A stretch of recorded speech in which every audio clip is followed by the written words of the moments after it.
įsivaizduokit kelią. Va eina kelias, va toks va kelias. Va. Ir kelias čia vadinkime į gyvenimą, į jūsų tikslus kažkokius tai. Ir jūs įpratę eiti iš tuo keliu. Einate diena iš dienos. Tai yra veikimas pagal įpročius. Ir dabar pastatė greitkelį.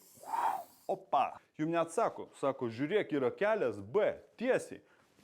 Tu darai visiškai, pažiūrėk, pakeisk įprotį, tavo efektyvumas, kiek čia, 5, 6, 7 kartus yra prastesnis už galimybės, kurios realiai tau gyvenimas teikia.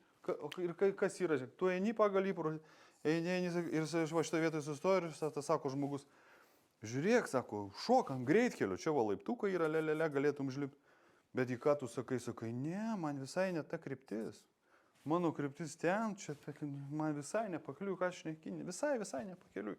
Vėl aš neefektyvus, vėl nežinau, kaip sekasi, pažiūriu šalia žmogus stojus, tai opa, viskas jam gaunas šitėvė, opa, visas jam, tą tai likimas myli. Manęs tai likimas nivelių, nemyli, tik tai drožė ir va taip.